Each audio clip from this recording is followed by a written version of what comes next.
السلام عليكم ورحمة الله وبركاته. أعوذ بالله من الشيطان الرجيم. بسم الله الرحمن الرحيم والصلاة والسلام على رسولنا محمد سيد الأولين والآخرين. مدد الأقصى مدد السادات مدد المشاهد دستور ما شاء الله. Birinci inşallah kitabı bitirdik. İkinci kitaba başladık. Peygamber Efendimiz sallallahu aleyhi ve sellem güzel sözlerini, hadisleri gene inşallah okuyalım. We have finished the first book, inshallah, and we have started now the second book. Let us read the beautiful words, the hadiths of our Master, the Prophet, peace and blessings be upon him, inshallah. قال رسول الله صلى الله عليه وسلم إذا أديت زكاة مالك فقضيت ما عليك. Peygamber sallallahu aleyhi ve sellem buyuruyor ki malının zekatını vermek suretiyle yükümlülüğünü yerine getirdiğin zaman üzerine düşeni malın hakkını ödemiş olursun. Our beloved Prophet, peace and blessings be upon him, says that when you fulfill your obligation by paying the zakat on your wealth, then you have paid the dues of that wealth. Yani o senin üstünde emanettir. Onu vermek lazım. Emanete hıyanet olmak zekatta farzdır. Yani İslam'ın farzlarından birisidir. So by the wealth you have, it is a trust on you. It is a trust that has been given to you by Allah Almighty, and it is necessary to give a share of it. And that zakat, that is a trust you must give and you must pay. And there cannot be betrayal of a trust. The zakat is mandatory, and it is a trust which you must pay and give, that share. And it is one of the obligatory acts of Islam. Onun için onu hesap edip verdin mi sana artık bir mesuliyet kalmaz. Onun sevabı olur, bereketi olur sana. So you should calculate accordingly what the due share is. You should calculate your zakah and give what is due from your wealth. And then no responsibility remains on you anymore based on your wealth. You will, by paying zakat, you will have gained the rewards of having paid zakat, and you will receive the blessings too. قال الرسول صلى الله عليه وسلم إذا أديت زكاة مالك فقد أذهبت عنك شره. Peygamber sallallahu aleyhi ve sellem gene buyuruyor ki malın zekatını vermek suretiyle yükümlülüğünü yerine getirdiğin zaman onun şerrini kendinden gidermiş olursun. Our beloved Prophet, peace and blessings be upon him, says that when you fulfill your obligation by giving zakat of the wealth, then you will have removed its evil from yourself. Yani o ödemezsen sana şer olur. If you do not pay zakat, then that wealth, that share of the wealth, which is not yours but a trust you must give, it will become evil for you. Bak, yani kazanç şeyi de şer olarak sende kalır. If you keep zakat for yourself and if you do not pay, then you will not have made a profit, you will not have made a gain, but it will turn into evil. Senin üstünde şer iyi değildir. Şer getirmek için onu üstünden o temizlemek lazım malı. Evil, badness is not good. And in order to remove that evil from you, it is necessary to cleanse that wealth by giving zakat. Zekatını vereceksin. Hem şerden kurtulmuş olur, hem Allah'ın sevabını kazanmış olursun, hem rızasını kazanmış olursun. By giving zakat, you will have cleansed your wealth. You will have saved yourself from the evil that would arise if you do not give zakat, and moreover, you will have obtained Allah Almighty's pleasure. قال الرسول صلى الله عليه وسلم إن صدقة لا تزيد المال إلا كثرة. Peygamber sallallahu aleyhi ve sellem buyuruyor ki şüphesiz ki sadaka malı artırır. Our beloved Prophet, peace and blessings be upon him, says, undoubtedly, charity increases wealth. Yani sadaka verip de mal azalacak diye korkmayın diyor. Our beloved Prophet, peace and blessings be upon him, says, do not fear that wealth will decrease by giving charity. Mal çoğalır. On the contrary, by paying zakat, by giving charity, wealth multiplies.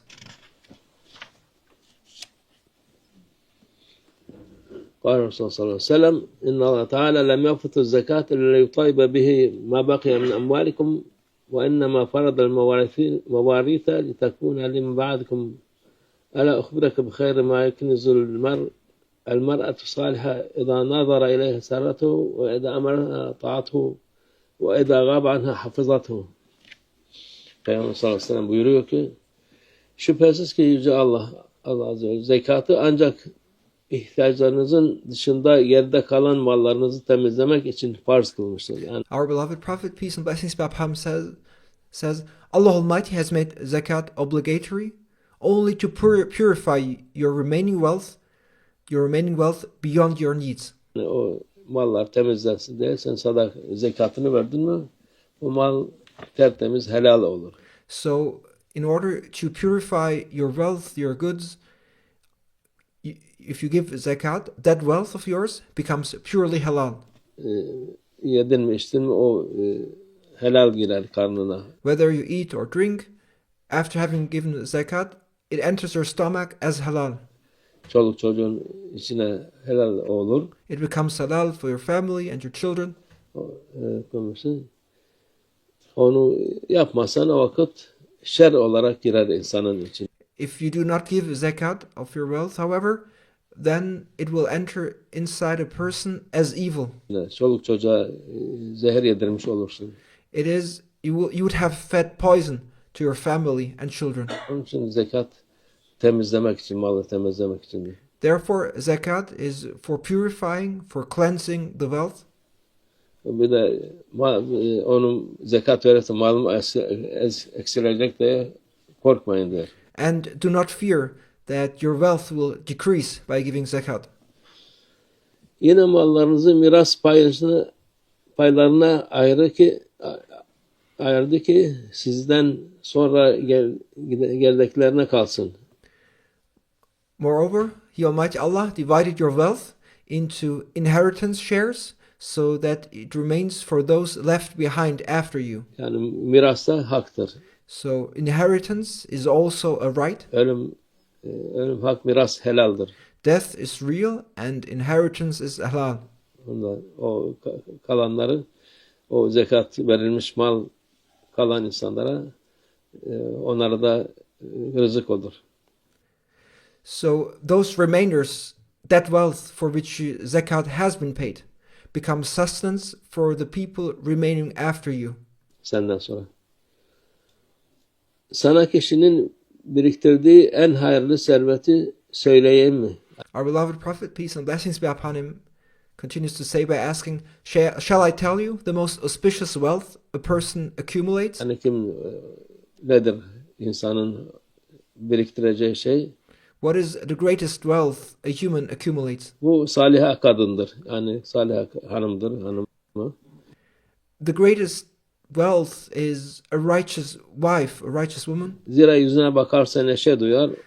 If you look at her face, you will feel joy. Ona bir şey söylerse kendisine itaat eder. If you tell her something, she obeys you. Ve gurbete çıkarsa geriden namusunu korur diyor Peygamber sallallahu aleyhi ve sellem. If you go abroad, she protects your honor behind you. قال الرسول صلى الله عليه وسلم أقم الصلاة وأد الزكاة وصوم رمضان وحج البيت واعتمر وبر والديك وصل رحمك وأقر الضيف وأمر بالمعروف وانهى عن المنكر وزل مع الحق حيث زال. وزل مع الحق حيث زال. Peygamber sallallahu aleyhi ve sellem buyuruyor ki namazı doğru kıl. Our beloved Prophet, peace and blessings be upon him, says, perform the prayer correctly. Yani, vaktinde, yerinde yaptırmadan onu namazını doğru kıl. Perform your prayer correctly in its time and place without neglecting it. Zekatını ver. Give your zakat. Bu da Allah'ın emri Peygamber sallallahu aleyhi ve sellem. This is Allah Almighty's command, and this is what our beloved Prophet, peace and blessings be upon him, instructs us to do as well. Ramazan orucunu tut. Fast the Ramadan fast. Hac ve umreyi yap. Perform Hajj and Umrah. Yani onu istitaat edebilen onu yapsın hac ve umreyi. Whoever has the means to do so should do their Hajj and Umrah. Ana babaya iyilikte bulun. Be good to your mother and father. Yani annene babana iyilikte bulun. Do acts and goodness and do acts of goodness and kindness to your mother and father.